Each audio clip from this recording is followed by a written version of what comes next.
नमस्कार। उम्मीद है कि आप सब स्वस्थ और मस्त होंगे। ये हमारे कोर्स की दूसरी क्लास है, टेक्निकली दूसरी और पढ़ने के हिसाब से पहली। पहली इसलिए क्योंकि इससे पहले जो क्लास हुई थी उसमें तो हम लोगों ने केवल पाठ्यक्रम चर्चा की थी। आज जो क्लास होगी उसमें हम अपने पाठ्यक्रम को पढ़ना शुरू करेंगे। पाठ्यक्रम चर्चा से आप लोगों को याद होगा कि हमने इस पर बात की थी कि एनटीए ने जो पाठ्यक्रम जारी किया है उसमें कुल 6 बिंदुओं की बात उन्होंने की है। बोधगम्यता यानी कॉम्प्रिहेंशन, उसके बाद आपकी मौखिक अभिक्षमता वर्बल एबिलिटी, सही शब्द का चयन, समानार्थी और विलोम शब्द, और आपका शब्द भंडार और वाक्यांशों का पुनर्व्यवस्थीकरण। तो अगर हम लोग क्रम से पढ़ते तो आज की हमारी क्लास कॉम्प्रिहेंशन की होती, बोधगम्यता की होती, लेकिन हम लोग इस क्रम से पढ़ेंगे नहीं। हम सबसे पहले शुरू करेंगे अपनी सबसे आखिरी इकाई, जो इकाई संख्या 6 है। वो क्या है? वोकैबुलरी यानी शब्द भंडार या शब्द संग्रह।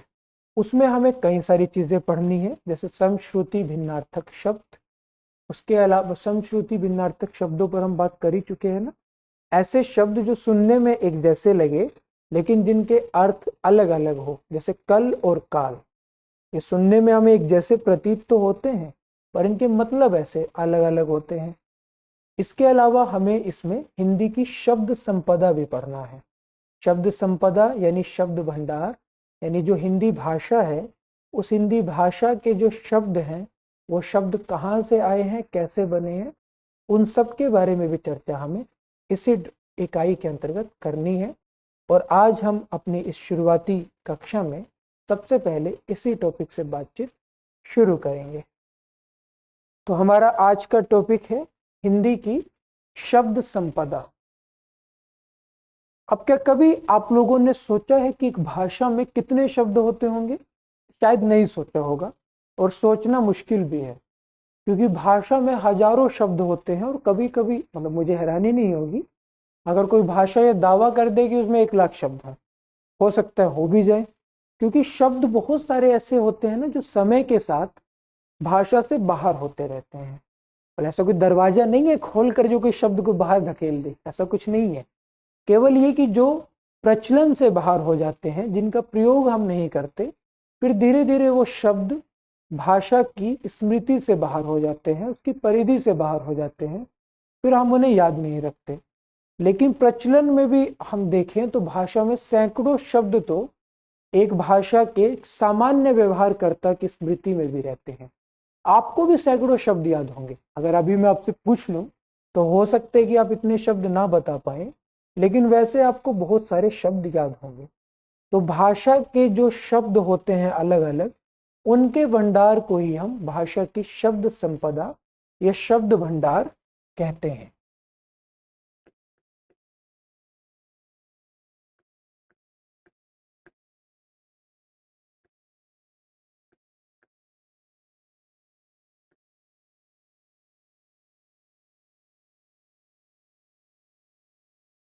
अब एक भाषा के जो शब्द होते हैं, जो उसकी वोकैबुलरी होती है, शब्द भंडार, वो बहुत ज़्यादा है।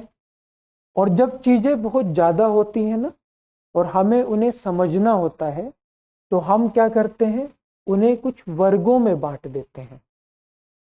और वर्गों में बांटने की इसी प्रक्रिया को हम वर्गीकरण या क्लासिफिकेशन कहते हैं। जैसे आप लोगों ने देखा होगा कि हम जब स्कूल में जाते हैं और हमें पढ़ाई करनी होती है और एक क्लास में बहुत सारे बच्चे होते हैं, तो क्या करते हैं स्कूल मैनेजमेंट वाले, उन्हें कुछ अलग अलग सेक्शंस में बांट देते हैं। जैसे 40 बच्चे सेक्शन ए में, 40 सेक्शन बी में, 40 सेक्शन सी में। मान लीजिए किसी स्कूल में 100 से ज़्यादा बच्चे हैं, तो उन्हें व्यवस्थित ढंग से पढ़ाया जा सके, इसके लिए स्कूल वाले उन्हें अलग अलग वर्गों में बांट देते हैं। तो जब भी संख्या बहुत ज़्यादा होती है और हमें उन्हें व्यवस्थित ढंग से समझना पड़ना होता है, तो हम चीज़ों को अलग अलग वर्गों में बांट देते हैं। और वर्गों में बांटने की इसी प्रक्रिया को हम वर्गीकरण कहते हैं। जब भी किसी शब्द के साथ करण लगता है ना, तो वो प्रक्रिया के बारे में ही बताता है। जैसे उद्योग, इंडस्ट्री, औद्योगिकीकरण यानी उद्योग बसाने की प्रक्रिया। शहर जो आपकी सिटीज होती हैं, शहरीकरण यानी शहर बसाने की प्रक्रिया, इसी तरह नगरीकरण शब्द है, इसी तरह आधुनिक यानी मॉडर्न, आधुनिकीकरण यानी आधुनिक करने की प्रक्रिया। तो वर्गीकरण यानी वर्गों में बांटने की प्रक्रिया। तो अब हमारे जो ये इतने सारे शब्द हैं, इन शब्दों को हम कुछ वर्गों में बांटते हैं। इन्हें हम ये भी कहते हैं कि हमारे शब्दों का वर्ग विभाजन हम कितनी तरह से करते हैं, क्योंकि एनटीए हमसे ये चाहती है कि हम केवल बुनियादी चीज़ों को ही समझें भाषा परीक्षण के लिए और 12वीं स्तर तक के ही समझें। इसलिए हम बहुत विस्तार में तो नहीं जाएंगे, क्योंकि शब्दों के वर्गीकरण के तो बहुत सारे आधार भाषा में हैं। हम केवल 2 आधारों की बात करेंगे जो ज़्यादा महत्वपूर्ण है। अब भाषा में जो शब्द आ रहे हैं वो शब्द किस रास्ते से आ सकते हैं, या किस तरह से हम किसी भाषा में अलग अलग शब्दों का निर्माण कर सकते हैं। एक तरीका क्या होता है, मान लीजिए आपको भूख लगी है और आपको भोजन चाहिए इसी वक्त, तो आपके पास 2 रास्ते होते हैं ना, या तो आप भोजन को खुद बना लीजिए या आप स्विगी और जोमेटो से ऑर्डर कर लीजिए, यानी आप किसी और के द्वारा बनाए गए भोजन को मंगवा लीजिए या फिर आप अपना भोजन खुद तैयार कर लीजिए। तो ये 2 आसान से रास्ते होते हैं। भाषा भी इन्हीं 2 रास्तों का उपयोग करती है अपने शब्द भंडार को बढ़ाने के लिए। जो खुद ही बनाना है उसे कहते हैं रचना, बनावट या गठन।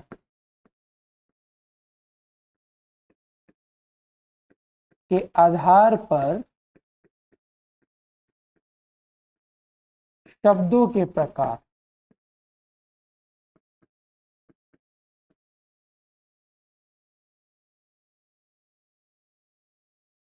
और जो मंगवाना है उसे हम कहते हैं स्रोत के आधार पर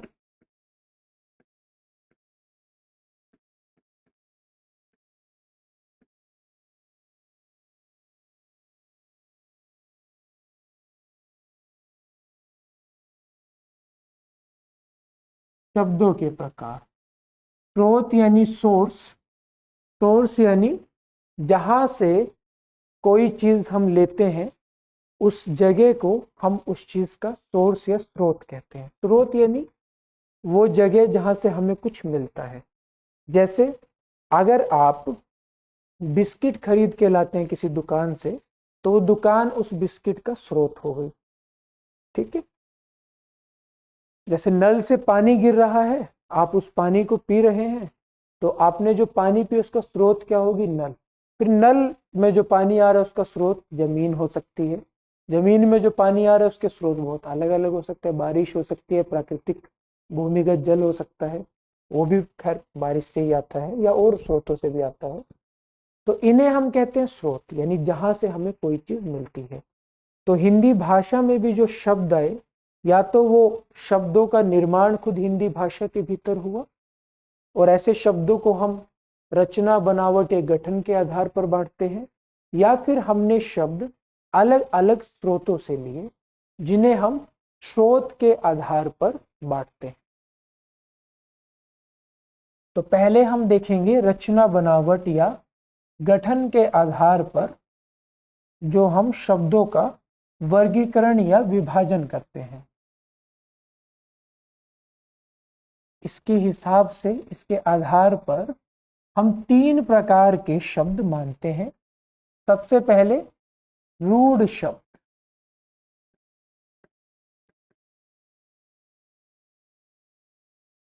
दूसरे हैं आपके यौगिक शब्द,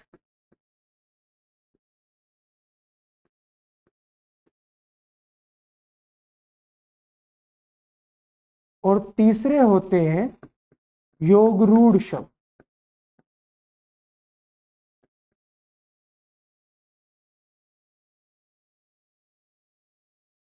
रूढ़ शब्दों का मतलब होता है ऐसे शब्द जो किसी अर्थ में रूढ़ हो जाते हैं और जिन्हें आप मतलब न तोड़ सकते हैं ना उन्हें जोड़कर बना सकते हैं। मतलब एक शब्द है जो कोई आपको खास अर्थ देता है, रूढ़ शब्द का मतलब आप लोग समझते हैं? रूढ़ यानी जो चीज परंपरा से चली आ रही हो और वो एक खास अर्थ हमें देने लगे, उसे हम रूढ़ कहते हैं। जो स्थिर हो जाए, बहुत सामान्य भाषा में कहें तो। जैसे भाषा जो होती है ना, वो भाषा का रूढ़, एक रूढ़ मतलब बुरे वाला नहीं, भाषा में शब्दों के अर्थ वो रूढ़ी के आधार पर ही देती है। यानी परंपरा से जो चीज मान्य हो जाती है वही हमें बताने लगती है कि इस बात का ये मतलब है। तो क्या कभी आपने सोचा है कि घड़ी को घड़ी क्यों कहते हैं? इसका कोई तर्क है? इसका कोई भी तर्क नहीं है। मार्कर को मार्कर क्यों कहते हैं? इसका कोई तर्क नहीं है। फोन को फोन क्यों कहते हैं? इस बात का भी कोई तर्क नहीं है। माइक को माइक क्यों कहेंगे? इसका भी कोई तर्क नहीं है। तो भाषा में ना चीजों के तर्क नहीं होते। जैसे गणित में तर्क है, 2 और 2 इज इक्वल टू 4। अगर 2 और 2 को आप जोड़ देंगे तो 4 होंगे, 2 और 3 को आप जोड़ेंगे तो 5 होंगे। गणित में तर्क काम करेगा, भाषा में तर्क काम नहीं करता है। कोई एक शब्द, कोई एक ध्वनि किसी एक अर्थ के लिए रूढ़ हो जाती है। जब भी हम उस ध्वनि को सुनते हैं या बोलते हैं तो उसका मतलब होता है कि वो उस अर्थ को बताएगी। उसका कारण कोई नहीं होता हमारे पास। फिर हम ऐसा क्यों करते हैं? ऐसा हम करते हैं क्योंकि परंपरा से यही माना जा रहा होता है, तो हम भी यही मानने लगते हैं। क्योंकि भाषा हम कैसे सीखते हैं? जब कोई छोटा बच्चा पैदा होता है ना, तो पैदा होते ही छोटा बच्चा दूसरे लोगों के चेहरे को बहुत ध्यान से देखना शुरू कर देता है। मतलब पैदा होने के कुछ दिन बाद धीरे धीरे वो बड़ा होने लगता है, लेकिन बहुत जल्दी। तो बच्चे अनुकरण के द्वारा, ऑब्जर्वेशन या नकल के द्वारा चीजों को सीखते हैं। और इसलिए आप देखिएगा, जब आप बोल रहे होंगे किसी छोटे बच्चे की, गाल पकड़े उली उली ऐसे कुछ कर रहे होंगे, तो बच्चा आपके होठों को बहुत ध्यान से देख रहा होगा। और आप जब मुस्कुराते हैं ना, तो आपने महसूस किया होगा कि वो बच्चा भी मुस्कुराने लगता है। तो ये होता है ऑब्जर्वेशन के द्वारा सीखना। तो बच्चा चीजों को ध्यान से देखकर सीखता है। और भाषा भी हम देखकर और फिर उसकी नकल करके ही सीखते हैं, अनुकरण के द्वारा। यानी भाषा को हम जो सीखते हैं उसमें परंपरा का योगदान होता है। हमारे पूर्वज जिस अर्थ को बताने के लिए जिस ध्वनि का प्रयोग करते थे, जिस अर्थ को बताने के लिए जिस शब्द का प्रयोग करते थे, उसी का हम करने लगते हैं। हमारे पूर्वज क्यों करते थे? क्योंकि उनके पूर्वज करते थे। उनके पूर्वज क्यों करते थे? क्योंकि उनके पूर्वज करते थे। तो भाषा तर्क से नहीं, परंपरा से चलती है। और इसीलिए भाषा में मूलतः रूढ़ शब्द बहुत ज्यादा होते हैं। और ये रूढ़ शब्द क्या है? जैसे पेट, किताब, पंखा, दर्द, रोटी, ये सब के सब रूढ़ शब्द हैं। मतलब अब रोटी कहने से जो रोटी होती है उसी का अर्थ क्यों मिल रहा है, इसका कोई तर्क नहीं है। बस ये परंपरा से प्रचलित है कि हम उस वस्तु के लिए उसी शब्द का प्रयोग कर रहे हैं, इसीलिए हम भी उस शब्द का प्रयोग करते हैं। आप लोगों को ऐसा तो नहीं लग रहा है कि यार, जैसे वो मीम चलता है ना कि मेरी सारी लाइफ मेरे साथ एक धोखा थी। ये तो कभी सोचा ही नहीं कि भाषा का प्रयोग हम बस एवं ही करते चले जाते हैं, कोई तर्क नहीं होता। तो वो संरचना ही ऐसी है ना, सिस्टम ही ऐसा है। तो रूढ़ यानी कि वो मूलभूत शब्द जिनका अर्थ किसी तर्क पर आधारित ना होकर परंपरा के द्वारा चला रहा हो या परंपरा के द्वारा स्वीकृत होने से ही चल रहा हो, उसे हम रूढ़ शब्द कहते हैं। परिभाषा को लेकर बहुत ज़्यादा परेशान नहीं होना है। परिभाषाएं हमारी किताब में लिखी हुई है जो आपको दे दी जा चुकी है। तो मैं वो वाला काम नहीं करूंगा ना कि मैं यहाँ से परिभाषा बोलूँ आप लिखे या मैं इस पर लिखूं, या मैं करने की ज़रूरत भी नहीं है। हमारे पास किताब है, उसमें परिभाषाएं लिखी हैं।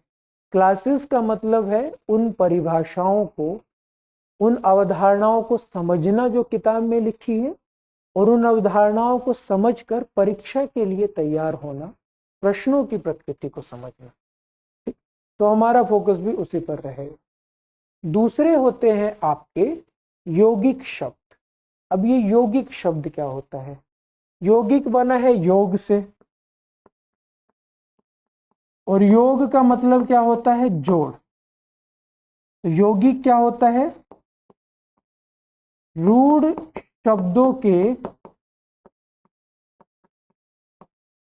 जोड़ से बने शब्द।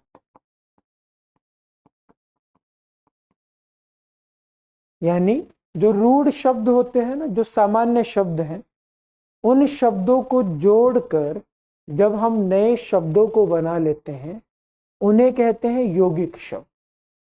अब जैसे एक शब्द है रसोई, ठीक है, दूसरा शब्द है घर। अब ये दोनों रूढ़ शब्द हैं, इन्हें जोड़कर एक नया शब्द बन गया रसोई घर। तो वो शब्द क्या होगा? यौगिक शब्द।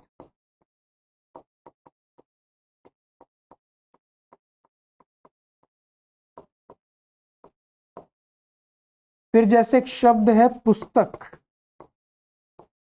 अब ये क्या है? रूढ़ शब्द है। दूसरा शब्द है आलय। आलय का मतलब क्या होता है? स्थान। तो इन्हें जोड़कर क्या बन गया? पुस्तकालय, यानी पुस्तकों का स्थान। तो कोई भी दो ऐसे शब्द जिनका अपना एक अर्थ हो और वो रूढ़ हो, उन शब्दों को जब हम जोड़कर एक नए शब्द का निर्माण करते हैं, उसे यौगिक शब्द कहते हैं। तो ये जुड़ेगा और ये जुड़कर भी वही अर्थ देगा जो अर्थ रूढ़ शब्द यहां पर दे रहे थे। ठीक, यानी नए शब्द का निर्माण तो होगा, पर नया अर्थ उस तरह से नहीं बनेगा। ये फर्क समझना है। यहां पर नए शब्द का निर्माण तो हो जाएगा दो रूढ़ शब्दों से जुड़कर, लेकिन नए अर्थ का निर्माण नहीं होगा। ये इसके उदाहरण हो गए। तीसरे है हमारे योग रूढ़ शब्द। योग रूढ़ शब्द, अब देखिए इसमें योग भी है और रूढ़ भी है, यानी यहां पर जुड़ाव भी होगा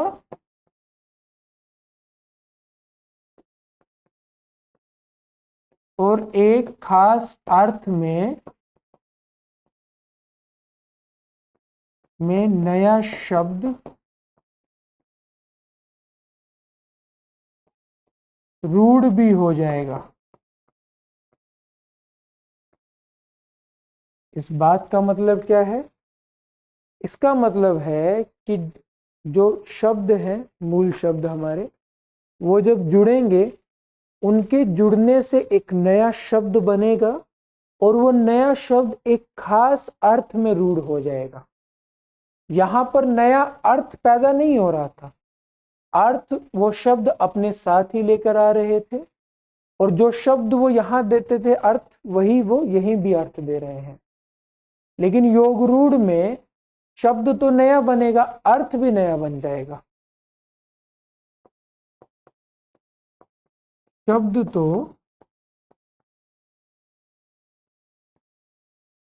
नया बनेगा ही,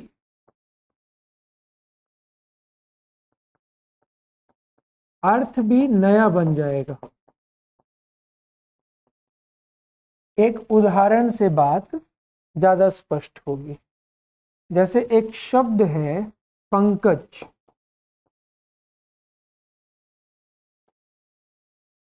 पंक कहते हैं कीचड़ को। ठीक, अब अपने दोस्त को चिढ़ाने मत लग जाना आप लोग जिसका नाम पंकज होगा। ठीक है, पंक कहते हैं कीचड़ को, ज कहते हैं जन्मा। पंकज यानी कीचड़ से जन्मा।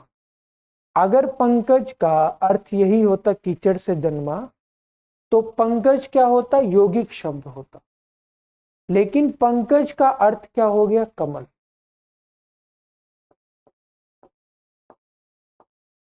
अब पंकज में क्या हुआ? दो रूढ़ शब्दों का योग तो हुआ, पंक जमा ज, लेकिन उसका अर्थ भी नया बन गया। वो एक खास अर्थ में रूढ़ हो गया, नया शब्द। इसलिए इन्हें कहते हैं योगरूढ़। तो पंकज, अब पानी में तो मछली भी जन्म रही है, पानी में तो बहुत तरह तरह की चीजें जन्म लेती हैं, या कीचड़ में, या मान लीजिए कीचड़ में गंदगी भी जन्म लेती है, कीचड़ में बदबू भी जन्म लेती है, लेकिन बदबू को आप पंकज नहीं कहेंगे, पंकज आप केवल कमल को कहेंगे। या इसी तरह एक दूसरा शब्द है लंबोदर। अब लंबोदर शब्द कैसे बना? लंबा जमा उदर, उदर कहते हैं पेट को, तो लंबोदर यानी जिसका उदर, जिसका पेट लंबा हो, यानी जिसका पेट बड़ा हो। तो अगर आपके घर में या आपके दोस्तों में कोई बड़े पेट वाला है, उसको क्या आप लंबोदर कह सकते हैं? नहीं कह सकते, क्योंकि लंबोदर का मतलब क्या है? गणेश। जो भगवान गणेश होते हैं ना, उन भगवान गणेश का ही एक नाम है लंबोदर। तो लंबा क्या है? एक रूढ़ शब्द है, उदर भी एक रूढ़ शब्द है। इन दो रूढ़ शब्दों के योग से एक नया अर्थ, एक नया शब्द बना लंबोदर, और वो शब्द का एक नया अर्थ भी बना जो उसी रूप में रूढ़ हो गया। इसलिए इसे हम कहेंगे योग रूढ़। यानी यौगिक और योग रूढ़ दोनों ही जो है उनको एक कंपैरेटिवली, एक तुलनात्मक रूप से भी समझ लेते हैं, ताकि आप लोगों को दिक्कत ना हो।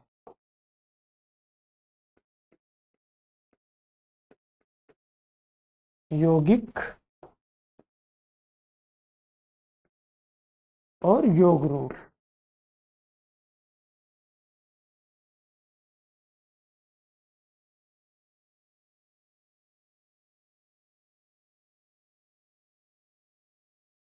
दो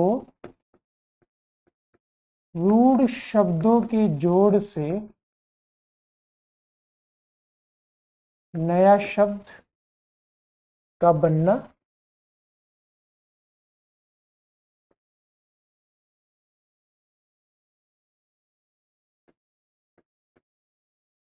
और नया अर्थ जो किसी खास संदर्भ में ही रूढ़ हो जाए।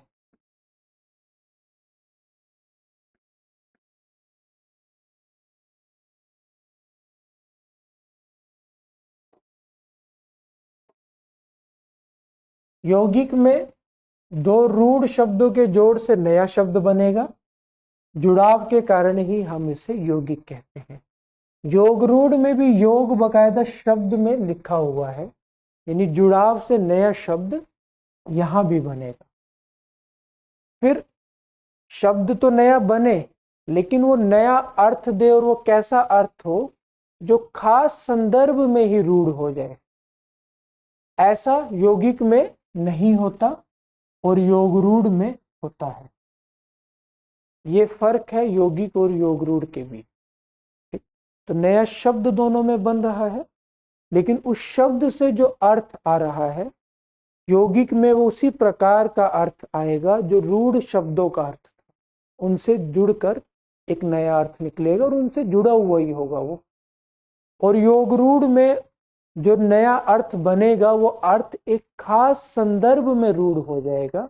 इसलिए इसमें हम योग जमा रूढ़ अलग से शब्द में हम लगाते हैं। ठीक, जैसे मैंने आपको बताया लंबोदर और आपका पंकज। ठीक, इसी तरह दशानन। दशानन भी एक ऐसा शब्द है।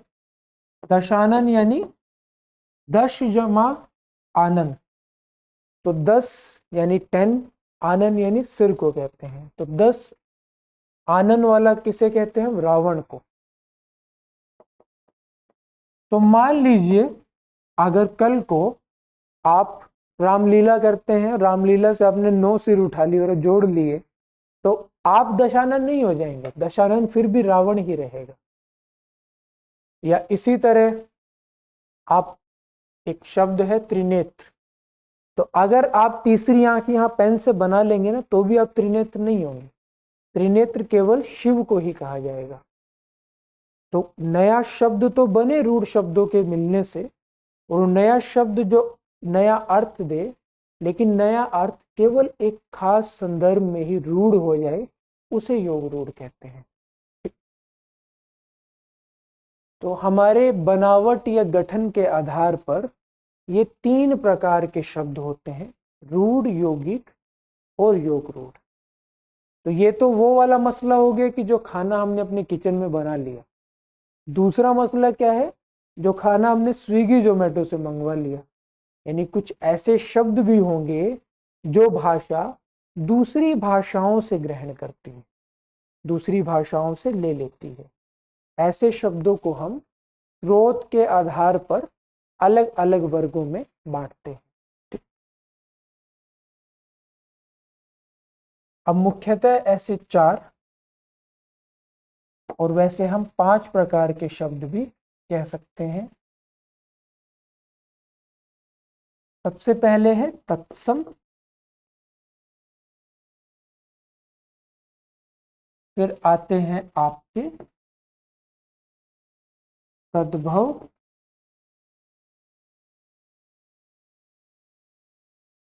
फिर देशज,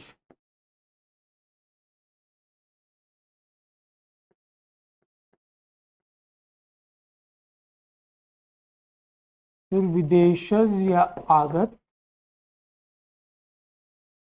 और एक 5वां भेद कुछ लोग मानते हैं, कुछ लोग नहीं मानते,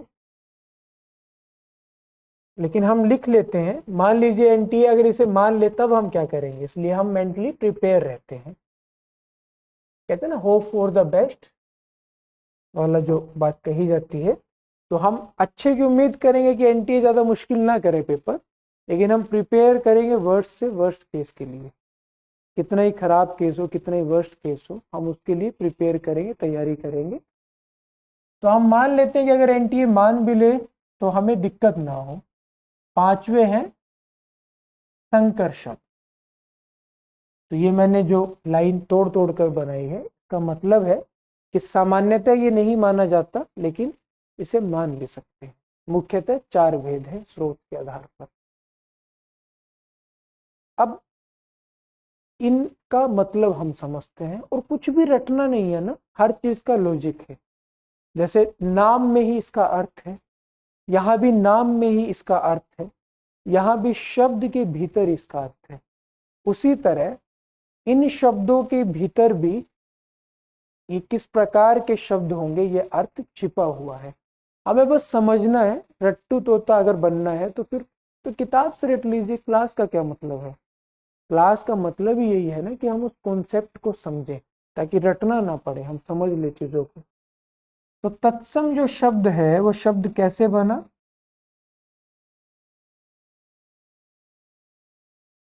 तत् जमा सम। तत् का मतलब होता है उसके, और सम का मतलब होता है समान। उसके किसके? उसके यानी संस्कृत के।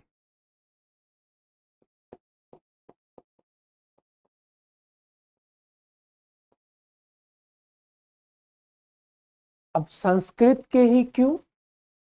क्योंकि आप लोगों ने अपने स्कूल के दिनों में एक पंक्ति बहुत बार सुनी होगी कि संस्कृत हमारी भारतीय भाषाओं की जननी है। हालांकि ये पंक्ति बहुत विवादित है और भाषाविद इस पंक्ति से ठीक ठाक मात्रा में परहेज करते हैं, लेकिन हमें उस बहस में नहीं जाना।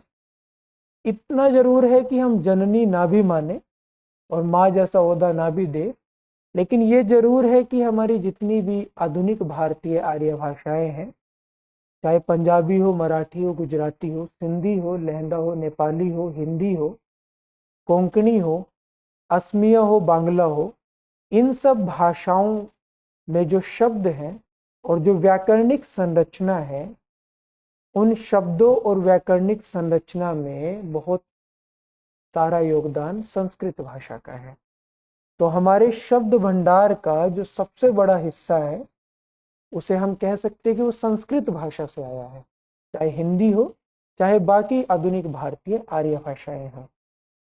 तो जो शब्द संस्कृत से वैसे के वैसे आ गए, उसके समान, उन्हें हम कहते हैं तत्सम शब्द। यानी संस्कृत से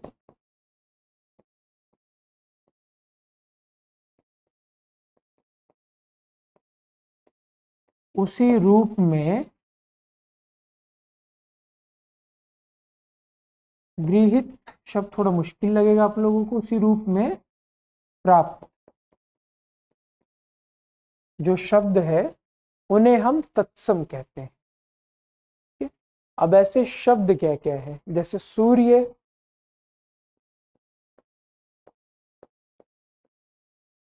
जैसे कार्य, जैसे अग्नि आदि। तो एक पूरी सूची है, घबराइए मत कि सर तो दो दो तीन तीन शब्द बताकर ही काम चला ले रहे हैं, परीक्षा में तो खूब सारे शब्द पूछे जाएंगे। ये तनाव मत लीजिए, इस पर भी आएंगे हम, सूची पर भी चिंता मत कीजिए। पूरी सूची हम बनाकर लाए आगे स्लाइड्स में। पहले बेसिक कॉन्सेप्ट समझ लेते हैं, बुनियादी बात क्या है ये समझ लेते हैं, फिर हम सूची को देखेंगे, तो होले होले होगा सब कुछ। अगले है तत्भव। तत्भव कैसे बना, तत् जमा भव। अब आप कह रहे होंगे जब ये तत् है तो यहाँ तद कैसे हो गया। ये आप मत सोचिए, संधि के नियम है। जब दो शब्द आपस में जुड़ते हैं तो कई सारे नियम काम करते हैं, तो वो उतना डीप में जाने की आपको आवश्यकता नहीं है। फिर तत् का मतलब दोबारा क्या होगा, उसके, और भव का मतलब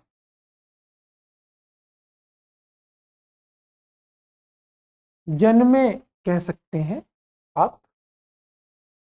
तो अब कुछ ऐसे शब्द हैं जो संस्कृत से जन्मे हैं, मतलब जो संस्कृत के शब्द थे उनका रूप थोड़ा सा बदल गया, आए वहीं से।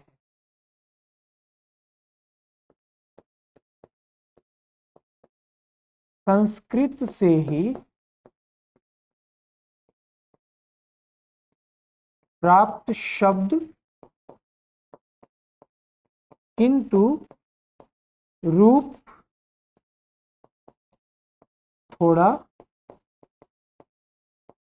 बदल गया। जैसे दो भाई पढ़ने के लिए जाएं घर से, और जब दोनों गए थे तो जैसे बादशाह का गाना ना, तेरे प्यार में चंपू जुगनू हो गया, उस तरह के हेयर स्टाइल के साथ गए थे, एकदम चंपू सरसों का तेल लगा हुआ है। और जब आए तो एक भाई थोड़ा उतना चंपू नहीं रहा, लेकिन लगभग सादगी से वैसे ही रहता है। दूसरा भाई यो यो हनी सिंह की तरह बाल वाल एकदम खड़े हैं, चश्मे वश्मे लगे हैं, एकदम डैशिंग स्टाइल में आया है। अब वो दोनों का संबंध तो उसी घर से है, लेकिन जो जैसा था वैसा ही आ गया, वो होगा तत्सम। और जो जैसा था उससे थोड़ा बदल कर आ गया, वो होगा तद्भव। ठीक, जैसे सूर्य से क्या हो गया, सूरज। कार्य से क्या हो गया, काम। अग्नि से क्या हो गया, आग। तो ये सब क्या है, तत्भव। यानी ये शब्द थोड़ा रूप बदल कर आ गए, आदि।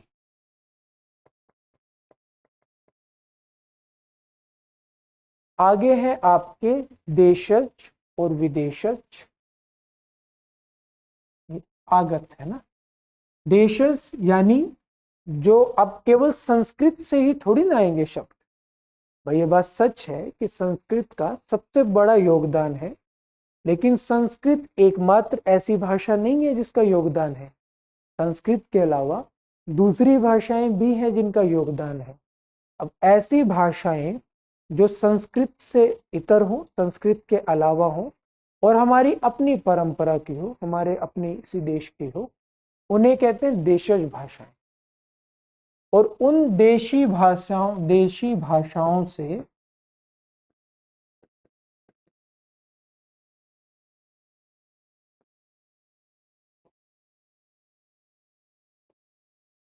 प्राप्त शब्द कहलाते हैं देशज शब्द।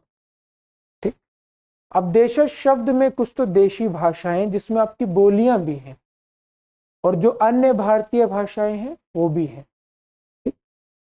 यहाँ पर एक विवाद आप लोगों को मैं बता दूं केवल सूचना के लिए, हालांकि मुझे लगता है कि आप लोगों को उसको लेकर बहुत परेशान नहीं होना चाहिए विवाद को। जैसे कुछ व्याकरणविदों का ये मानना है कि देशज में हम केवल उन्हीं शब्दों को रखते हैं जो एक भाषा की बोलियों से आते हैं, यानी उस भाषा की अपनी परंपरा से। जैसे जो सामान्यतः हम कह सकते हैं देहाती शब्द, ठीक, जैसे जो हमारे ग्रामीण शब्द होते हैं।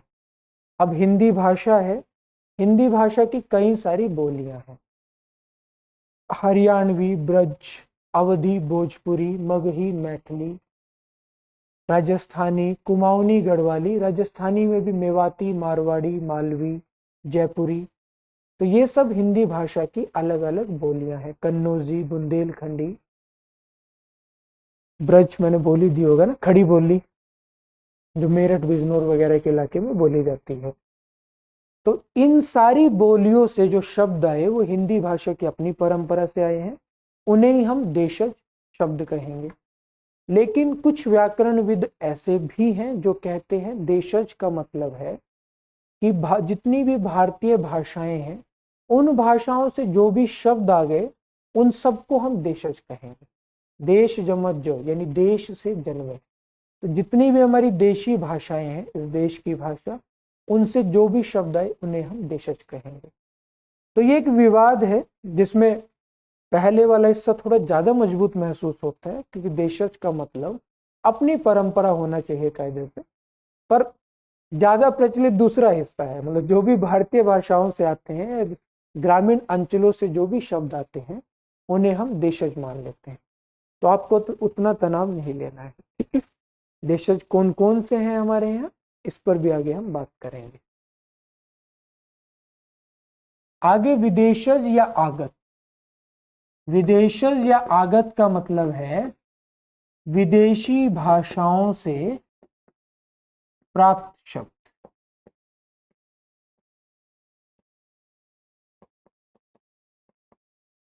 जैसे अंग्रेजी से बहुत सारे शब्द हमारे यहाँ आए, पुर्तगाली से बहुत सारे शब्द हमारे यहाँ आए, स्पेनिश से बहुत सारे शब्द हमारे यहाँ आए, अरबी फारसी से बहुत सारे शब्द हमारे यहाँ आए। तो अरबी, फारसी, अंग्रेजी। जैसे कमाल की बात बताऊं, जो आप जिस भाषा की चीजें पढ़ रहे हैं ना, हिंदी भाषा, तो वो जो हिंदी शब्द है वो हिंदी खुद एक फारसी शब्द है। तो उस भाषा का नाम भी फारसी भाषा से आया है। तो भाषाएं ना मेलजोल की संस्कृति में ज्यादा विश्वास रखती हैं। कोई भी जो भाषा है ना वो ऐसे मिलजुल कर ही बनती है। और इसीलिए जो ऑक्सफोर्ड डिक्शनरी है, हर साल उसमें बहुत सारे नए शब्द जुड़ जाते हैं अंग्रेजी भाषा में। और ऐसा सभी भाषाओं के साथ होता है, और वही भाषाएं समृद्ध होती हैं जो अपनी परंपरा को लेकर इतनी उदार रहें कि दूसरी भाषाओं से आने वाले शब्दों को भी अपने यहाँ जगह दें। ऐसे सारे शब्दों को नहीं, ऐसे ही शब्दों को जो प्रचलन में हो, जो दैनिक जीवन में हम प्रयोग में लाते हैं। अब इसमें आप देखिए, जैसे औरत, आदमी औरत है। अब आप सब कहते हैं कैसा आदमी है यार, यार ये औरत है, इनके साथ ऐसे बदसलूकी मत करो। तो आदमी औरत अरबी शब्द है।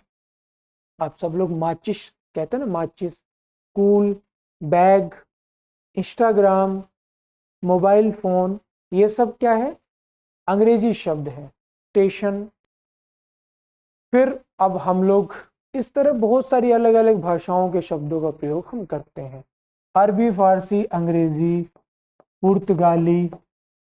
जैसे तौलिया पुर्तगाली शब्द है।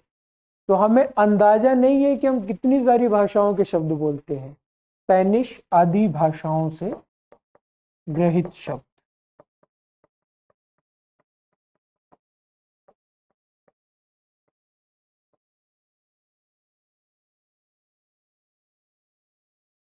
और संकर शब्द कौन से होते हैं? संकर शब्द होते हैं दो भिन्न भिन्न भाषाओं के मेल से बने शब्द।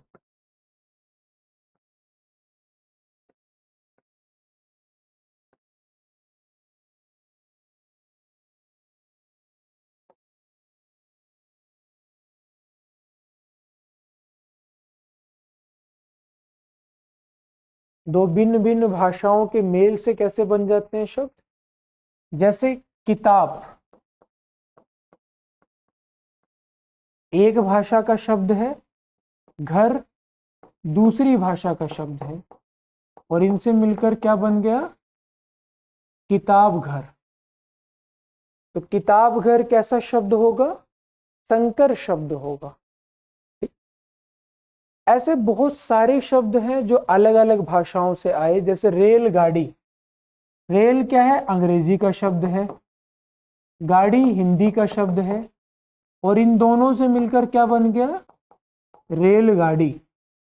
तो ऐसे बहुत सारे शब्द हैं हमारी भाषा में जिन शब्दों का निर्माण, वैसे ये शब्द क्या है, वैसे सब यौगिक शब्द हैं। किताब घर भी यौगिक शब्द है, रेलगाड़ी भी यौगिक शब्द है, लेकिन अब हम इनका एक अलग वर्ग क्यों बनाते हैं, क्योंकि इसमें दो अलग अलग शब्द मिल रहे हैं, वो शब्द अलग अलग भाषाओं के हैं। तो दो अलग अलग भाषाओं के शब्द मिलकर जब एक नया शब्द बनाते हैं, उन्हें हम संकर शब्द कहते हैं। तो कुछ संकर शब्दों के उदाहरण देखें, या क्रम से चले, हम क्रम से ही चलते हैं ना, तत्सम, तद्भव, देशज, विदेशज और संकर, इस क्रम से ही हम चलेंगे आपके अलग अलग शब्द। तो सबसे पहले शुरू करते हैं तत्सम और तद्भव से। उससे पहले एक बात शायद आप लोगों के दिमाग में आ रही होगी कि इससे प्रश्न किस तरह के पूछे जा सकते हैं। तो इस पूरी जो हम आज जितनी भी हमने बातचीत की अभी तक, अवधारणा हमने पूरी समझ ली। अब हमें केवल उदाहरण देखने हैं, उदाहरण और कैसे हम फर्क कर सके दो भिन्न भिन्न प्रकार के शब्दों में, ये समझना है। तो इनसे प्रश्न किस तरह के पूछे जा सकते हैं।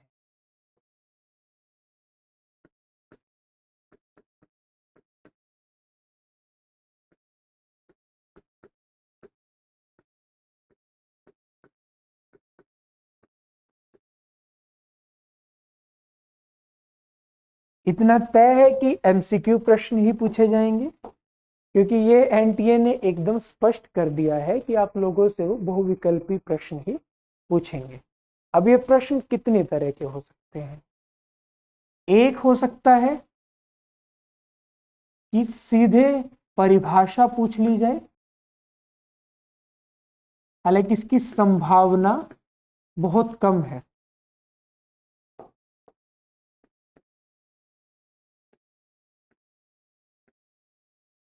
सीधे परिभाषा का मतलब क्या है, जैसे वो आपसे पूछ सकते हैं कि भाई हमें ये बता दो तत्सम शब्द क्या है, प्रश्न दे देंगे तत्सम शब्द का अर्थ है, और नीचे 4 विकल्प दे देंगे, या उल्टा कर देंगे, जो शब्द संस्कृत भाषा से अपने उसी रूप में हिंदी भाषा में आ गए हैं वे शब्द कहलाते हैं।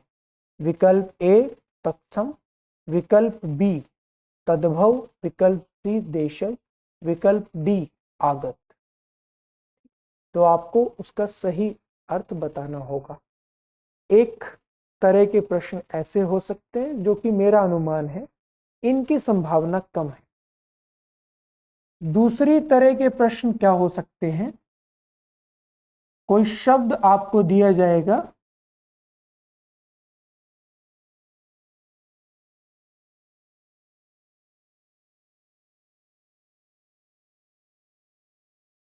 उसका वर्ग बताना होगा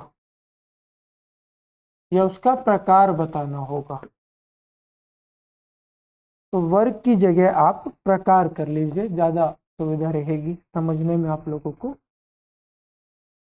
इसका मतलब क्या है, जैसे आपको दे दिया सूर्य और पूछेंगे सूर्य शब्द किस प्रकार का है, तत्सम, तद्भव, देशज, योगरूढ़। ठीक, या फिर ऐसे पूछ सकते हैं, आपको दे दिया रसोई घर, रसोई घर किस तरह का शब्द है, रूढ़, यौगिक, योगरूढ़, इनमें से कोई नहीं। ठीक, तो ये एक सूची रूढ़, यौगिक और योगरूढ़ की आपकी किताब में दी गई है बाकायदा। और क्योंकि ये बहुत आसान चीज है, और मोटे तौर पर जो समझाना तो मैंने समझा दिया, इसलिए वो सूची मैंने आपकी स्लाइड्स में नहीं ली है, वो आप अपनी किताब से देख सकते हैं। अगर फिर भी आपको कहीं कोई संदेह हुआ, कोई परेशानी हुई तो आप पूछ लीजिएगा, वो कोई परेशानी वाली बात नहीं है। ठीक है। तीसरी प्रकार का प्रश्न क्या हो सकता है जिसका संबंध इससे ही है, वो होगा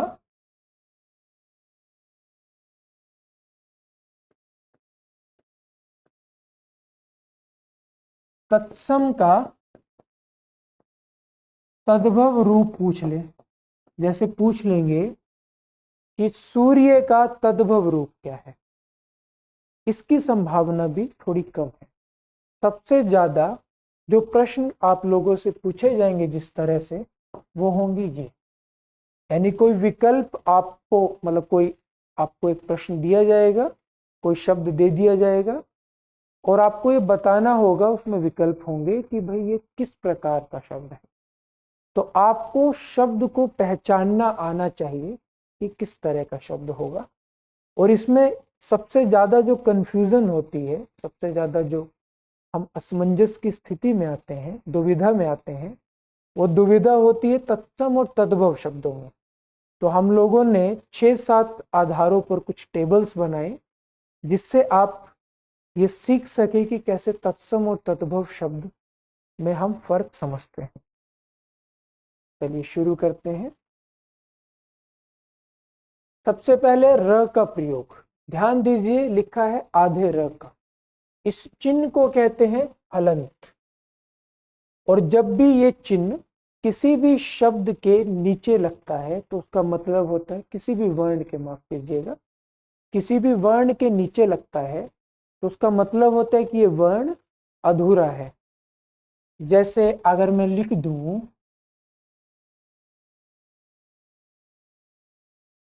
तो इसका मतलब क्या होगा कि ये जो र है ये अधूरा है, कर्म। ठीक। अच्छा, क्या आप लोगों को एक चीज पता है कि ये जो र होता है ना, ये अधूरे र का मामला बहुत टेढ़ा होता है। आप लोगों को अगर सही से इस चीज को समझना है तो आपको थोड़ा बहुत वर्ण विच्छेद आना चाहिए। वर्ण यानी कि लेटर, यानी भाषा की सबसे छोटी इकाई, और विच्छेद यानी कि तोड़ना। तो वर्णों को तोड़ने को कहते हैं वर्ण विच्छेद। तो कैसे तोड़ते हैं? वर्ण को लेते और पत्थर से, ईंट से उसको तोड़ना शुरू कर देते हैं? ऐसे नहीं, मतलब ग्रामेटिकली, व्याकरणिक रूप से हम उन्हें कैसे तोड़ते हैं। जैसे कोई शब्द ले लीजिए, शब्द ही ले लीजिए ना,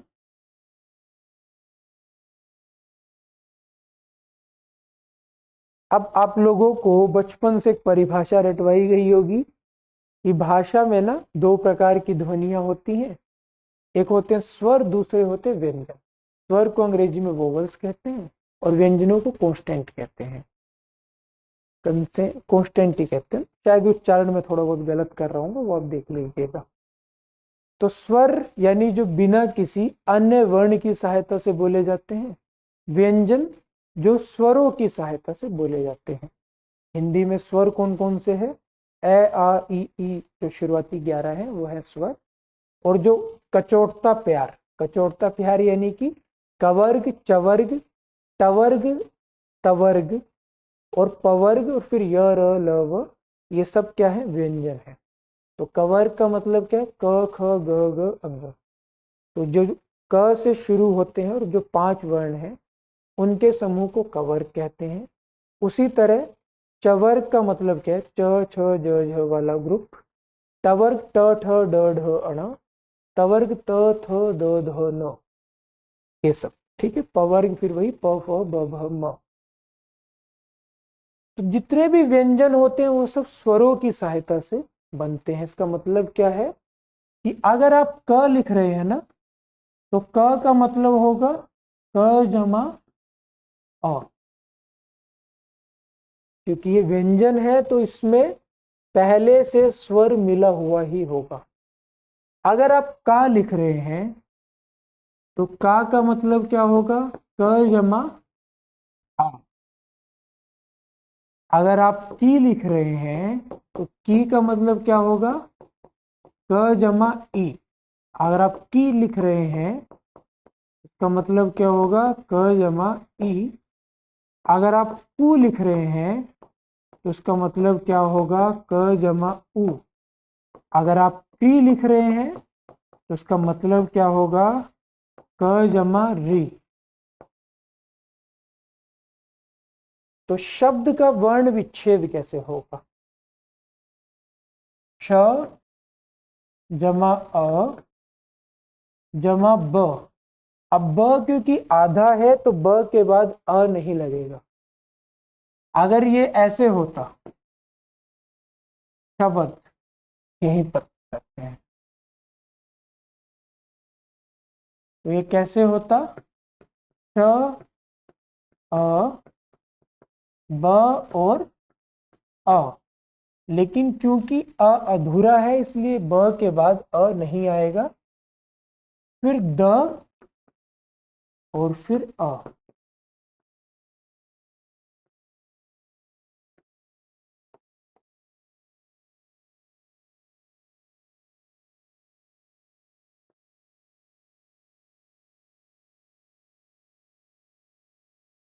ठीक, तो इसको कहते हैं वर्ण विच्छेद। थोड़ा बहुत वर्ण विच्छेद, थोड़ा बहुत क्या यार, इतना सिंपल है ना, तो थोड़ा बहुत वाला कोई मसला ही नहीं, पूरे का पूरा वर्ण विच्छेद बहुत आसान है। तो रॉकेट साइंस थोड़ी ना, वो सामान्य सी चीज है। स्वर टूट नहीं सकते, व्यंजन टूट सकते हैं। तो स्वर जब भी होगा वो पूरे का पूरा लिखा जाएगा वर्ण विच्छेद में। जैसे एक और उदाहरण हम देख लेते हैं। उदाहरण क्या लेते हैं, जिसमें कोई स्वर भी आए, जैसे असमान।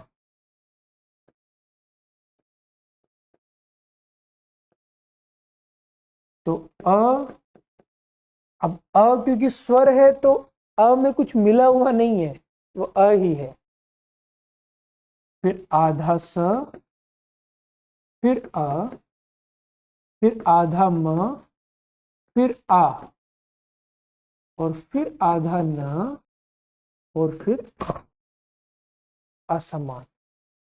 तो ये जो पूरी कसरत की जा रही है ना, ये कसरत सिर्फ आपको आधा र समझाने के लिए की जा रही है।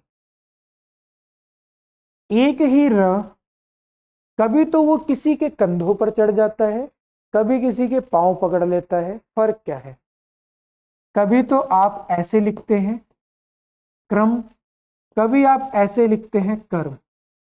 तो ये कैसे तय होगा कि जो आधा र है वो यहां आएगा या यहां आएगा। इनका वर्ण विच्छेद अगर आप देखेंगे ना, तब आपको पता चलेगा। असल में एक में आधा र है, दूसरे में आधा र है ही नहीं, हमें गलत लगता है। तो आधा क, र, अ, म और अ। यहां पर ना आधा क है, र तो पूरा है, इसलिए इसको कहते हैं क्रम। इसलिए क आधा बोला जाता है और रम पूरा बोला जाता है, क्रम। और यहां पर क तो पूरा है लेकिन र आधा है, र और म। और ये क्या होगा, कर्म। क पूरा बोला गया, आधा र बोला जा रहा है और म, कर्म। तो जब भी र किसी के पाँव में होता है ना, किसी के पाँव को पकड़ के रखता है, तो इसका मतलब है कि र तो पूरा है, और जिसके पाँव में है वो वाला वर्ण अधूरा है। ठीक। और जब र किसी के कंधे पर होगा, किसी के ऊपर होगा, तब उसका मतलब होता है कि र अधूरा है। ये बात याद कैसे रहेगी, अगर आपको पता है तब तो कोई बात ही नहीं, तब आप अभी आराम से ठंडा पानी पीजिए। कि जिनको याद नहीं वो समझे, हमें तो ये चीज़ पता है। जिनको नहीं पता है उनको भी परेशान नहीं होना है, बहुत आसान है, कोई डरने वाली बात नहीं है। कैसे याद रहेगा भाई, पाँव पकड़ के कोई खड़ा कौन करता है, जिसमें खुद सहारा हो। अब एक व्यक्ति जो ऐसे ही अधमरा हो रहा हो, वो आपको सहारा नहीं दे सकता, सहारा वही देगा जिसमें खुद ताकत होगी। तो जब भी कोई वर्ण अधूरा होता है ना, तो र उसके पांव पकड़कर उसको सहारा देता है नीचे से पकड़ के कि तुम सीधे खड़े हो जाओ। और जब र खुद अधूरा होता है तो किसी और की चंडी चढ़ जाता है, किसी और के कंधों पे चढ़ जाता है, क्योंकि वो खुद इतना समर्थ नहीं किसी और को सहारा दे सके। तो जब भी र ऊपर होगा तो यानी र अधूरा है, जब भी र नीचे होगा यानी वो किसी और को सहारा दे रहा है। पूरा घर नींव पर बनता है ना, तो नींव पूरे घर को सहारा देती है। तो वहां मतलब है कि र पूरा है, जिसको सहारा दे रहा है वो अधूरा है। ठीक। जब भी आधे र का प्रयोग होता है तो उसका मतलब होता है कि जो शब्द है वो शब्द तत्सम होगा। जब भी आधा र आएगा तो उसका मतलब होगा कि शब्द तत्सम होगा और उसका तद्भव रूप में वो र पूरा आ जाएगा। ठीक। तो आधे र से पूरा र होना, आधे र से यानी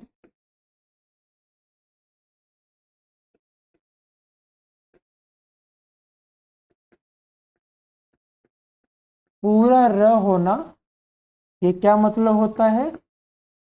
तद्भव, यानी तत्सम से तद्भव बन गया। पूरा लिख देते हैं ना इसको भी, तत्सम से तद्भव बनना। इससे अगर शॉर्टकट में लिखें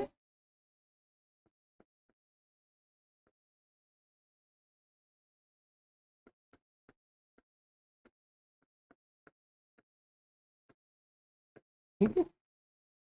अब ये जितने भी शब्द हैं इन्हें देखिए। आश्चर्य, आधा र, अचरज पूरा र, आश्चर्य को ही आश्चर्य से ही अचरज बना। आर्द्रक, आधा र, अदरक पूरा र।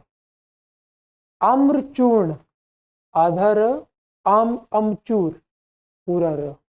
ऊर्ण, आधा र, ऊन में तो र ही चला गया लेकिन कम से कम आधा र नहीं है। ठीक। कर्ण, आधा र और कान में र चला गया लेकिन आधा र नहीं है। आधा र जब भी होगा तो अमूमन, देखिए भाषा में ना एकदम नियम नहीं चलते कि यही है, लेकिन ज्यादातर में जो नियम लगता है उसके हिसाब से हम बताएंगे ताकि आपको आसानी हो, आप ज्यादा याद रख सके। फिर कर्पूर, आधा र और यहां से र ही चला गया, हो गया कपूर। करपट से हो गया कपड़ा, करपास से हो गया कपास, करकट से हो गया केकड़ा और चूर्ण से हो गया चूर्ण। ठीक। तो या तो आधा र पूरा र हो जाएगा या र रहेगा ही नहीं। ठीक। तो ये निशानी होती है तत्सम से तद्भव बनना। तो अगर आपसे पूछ लें कि कर्पूर का तद्भव रूप क्या है, या आपसे पूछ लें कि निम्नलिखित में से तत्सम शब्द कौन सा है, और वो आपको 4 विकल्प दे, कपड़ा, कपूर, कपास और चूर्ण, तो आप किसे चुनेंगे? चूर्ण को। क्यों? क्योंकि चूर्ण में आधा र है। तो जहां भी आधा र आपको दिखेगा का मतलब होगा कि ये तत्सम शब्द है। ठीक है। तो पहला नियम क्या है? आधा र यानी तत्सम, और आधे र का पूरे र में बदल जाना या हट ही जाना तद्भव। दूसरा नियम है व का ब हो जाना। तत्सम में व होता है और तद्भव में ब हो जाता है। अच्छा, ऐसा क्यों होता है? एवं ही हो जा रहा है या इसका कुछ नियम है? इसका कोई कारण है और इसका बहुत सटीक कारण है। भाषा हमेशा मुक्सुक के नियम से काम करती है। अब ये मुक्सुक का नियम क्या है? मुख को बोलने में जिससे सुख मिले हम उसे उसी रूप में बोलने लग जाते हैं। जैसे आपने गांव में देखा होगा डॉक्टर को क्या कहते हैं? डॉक्टर। क्योंकि डॉक्टर बोलने में जीभ को थोड़ा कष्ट होता है और हम बोलते हैं डॉक्टर। या आप लोग तो चलो ये तो कह देंगे कि वो लोग पढ़े लिखे नहीं, आप लोग तो पढ़े लिखे हैं। आप लोग क्या बोलते हैं? गलती या गलती? हम लोग बोलते हैं गलती। गलती यानी आधा ल, जबकि होता क्या है गलती। लेकिन गलती बोलने में थोड़ी मशक्कत होती है, जिसको गलती रुकना पड़ता है ल के बाद, तो हम जल्दी में क्या बोल देते हैं गलती, उसने ये गलती कर दी, जबकि वो तो उसने ये गलती कर दी। उसी तरह क्या आप लोग कभी बाप बेटा बोलते हैं, क्या बोलते हैं, ये तो बाप बेटे ऐसे ही है, ये तो बाप बेटे ऐसे ही है, जबकि होता क्या है बाप बेटे। या हम बोलते हैं तो दिन रात ऐसे ही करता रहता है, तो दिन रात पूरा नहीं बोलते, दिन रात, जबकि होता क्या है दिन रात। इसी तरह शब्द था स्टेशन, क्या हो गया स्टेशन, कि स्टेशन पर आती है ट्रेन, तो और शब्द क्या था स्टेशन। तो भाषा ना हमेशा मुक्तसुक के नियम से काम करती है, और इसीलिए आप देखेंगे जो मुश्किल मुश्किल शब्द होते हैं ना, वो लगातार आसान होते चले जाते हैं। और संस्कृत जो पुरानी भाषा थी वो कितनी जटिल थी, कभी कभी तो एक शब्द ही पूरे एक वाक्य में आता था, इतने बड़े बड़े शब्द होते थे। और हिंदी में छोटे छोटे शब्द होते हैं। तो भाषाएं जो होती है ना, भले ही व्याकरणविद कितना ही दावा करे कि इसके नियम हम बनाते हैं व्याकरण में, लेकिन भाषाओं की असली लेबोरेटरी हमारा समाज होता है। आप कितने ही नियम बताते रहिए, समाज अपनी तरह से अपनी सुविधा के हिसाब से भाषाओं का प्रयोग करता है। तो कोई भी ऐसा शब्द जो हमें बोलने में मुश्किल लगता है, हम उसका आसान रूप प्रयोग करने लगते हैं। इसलिए कर्पूर से कपूर हो गया, ऊर्ण से ऊन हो गया। और इसीलिए क्योंकि आधे र को बोलने में जीव को थोड़ी मशक्कत होती है, तो या तो हम पूरे र की तरह बोलने लगे, या हमने र को गायब ही कर दिया। और उसी तरह व को भी हमने ब बना दिया। तो व्याघ्र, व्याघ्र से क्या बना बाघ। वधिर, वधिर से क्या बना बहरा। वानर, वानर से क्या बना बंदर। विकार, विकार से क्या बना बिगाड़। वत्स, वत्स से क्या बना बच्चा या बछड़ा। फिर वक, वक से क्या बना बगुला। वज्रांक, बजरंग। वर यात्रा बारात। वंश, बांस, वंशी बांसुरी। तो दूसरा नियम है व से ब हो जाना। फिर तीसरा नियम है य से ज होना। इसके बहुत कम शब्द हैं। एक है यजमान से जजमान, यंत्र मंत्र से जंतर मंतर। तीसरा है यमुना से जमुना। आपने बोलते हुए सुना होगा ना, ये तो जमुना नदी है, जबकि होता है यमुना। ठीक, तो य से ज होना तीसरा नियम होता है। चौथा नियम है श और श का स हो जाना। स्वशुर, स्वशुर का ससुर। शकुन का सगुन। आकाश का आसमान। मातृ श्वसा का मौसी। श्यामल का सांवला। शमशान का मसान। राशि का रास। लहसुन का लहसुन। श्याली का साली। शाप का सराप या श्राप।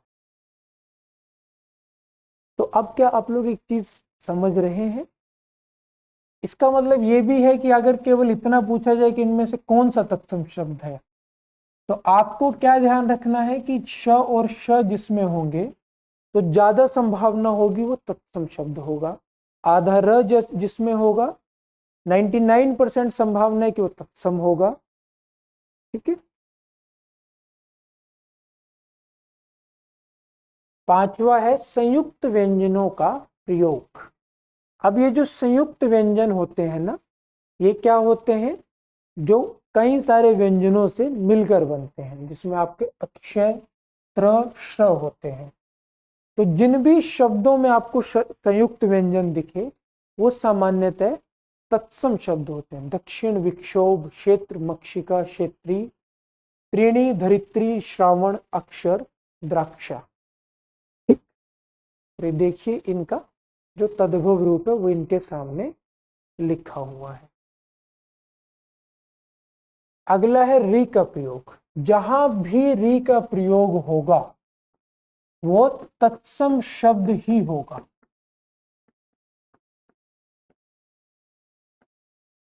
चाहे वो आपका ऋतु हो, चाहे वो कृषि हो, क्योंकि कृषि का मतलब भी क्या है, आधा ख, आधा क, री, आधा श और ई। ठीक, तो भातृजय, श्रृंग, मात, घृत, मृत्यु, ये मात्र होता ना, मातृ। अमृत, गिद्ध, जामात्री, मातृ, श्वास और गृह। तो ये देखिए री इन सब इनके तद्भव रूपों में हट गया है। और आखिरी है चांद बिंदु का प्रयोग। चांद बिंदु यानी चंद्र बिंदु, जिसे अनुनासिक कहते हैं। ये होता है आपका चंद्र बिंदु। जहां भी चंद्र बिंदु होता है ना, वो तद्भव शब्द होता है। तत्सम शब्दों में चंद्र बिंदु नहीं होता है। ठीक, तो देखिए पूरी ये जो सूची है ये आपके सामने तद्भव शब्दों की सूची है और इनके इधर इनके तत्सम शब्द हैं। तो एक बार रिकॉल कर ले, कि एक बार देख लें फिर से कि हमने क्या क्या नियम हम तत्सम तद्भव में देख सकते हैं। तत्सम तद्भव की पहचान के नियम इधर लिखते हैं तत्सम, और इधर लिखते हैं तद्भव। सबसे पहला नियम क्या है कि तत्सम में आधा र होगा, इधर या तो पूरा र हो जाएगा या र रहेगा ही नहीं। दूसरा नियम क्या है, इधर का व तद्भव में ब बन जाता है। तीसरा नियम क्या है, आपका इधर का ज तद्भव में य बन जाता है।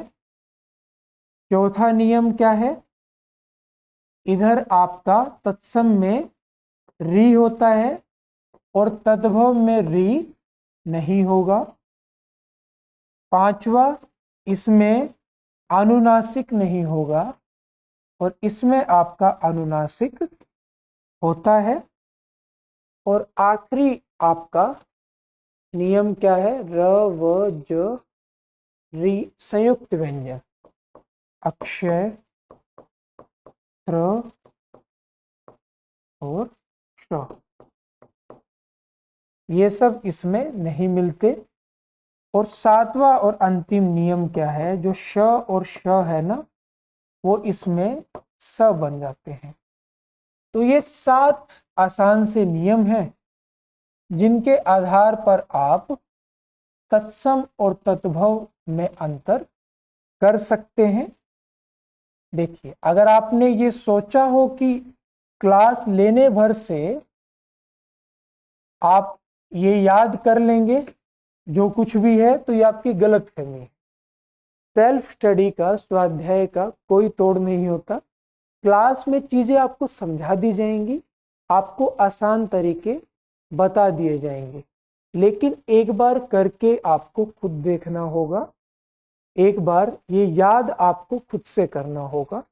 यहाँ पर जो टेबल्स हैं उन्हें आप नोट कर सकते हैं अपनी नोटबुक में, और फिर उन टेबल से आप समझ सकते हैं।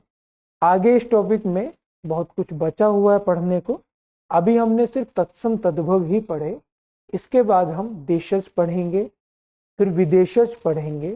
फिर विदेशज में भी हम ये देखेंगे कि भाई अरबी फारसी के जो शब्द हैं उन शब्दों को कैसे अलग अलग करें। पुर्तगाली से जो शब्द आए वो कौन कौन से शब्द हैं, स्पेनिश से जो आए वो कौन कौन से हैं, किन तरीकों से हम उन्हें याद रख सकते हैं। जैसे यहाँ हमने कुछ नियमों की बात की, वैसे ही वहाँ भी हम कुछ तरीकों पर बात करेंगे, कुछ कहानियों को सुनेंगे जिनसे याद रखने की कोशिश करेंगे। फिर उसके बाद आपके हम प्रश्न करेंगे, प्रश्नों में रूढ़, यौगिक, योग रूढ़ से संबंधित प्रश्न भी करेंगे। और तत्सम तद्भव देशज आगत से संबंधित संभावित प्रश्न भी करेंगे। आज की क्लास में बस इतना ही। अगली क्लास में हम इस टॉपिक को आगे जारी रखेंगे और अगली क्लास में बचे हुए हिस्से भी पढ़ेंगे जिन पर मैंने अभी चर्चा की, और संभावित प्रश्नों पर भी बातचीत करेंगे। आज की क्लास में अगर आप लोगों को कोई संदेह हो, कोई डाउट हो, तो आप लोग को जो बैच कोऑर्डिनेटर का नंबर दिया गया है उससे या कमेंट करके आप लोग उसे पूछ सकते हैं। अगली क्लास तक के लिए शुक्रिया, जल्द मिलेंगे।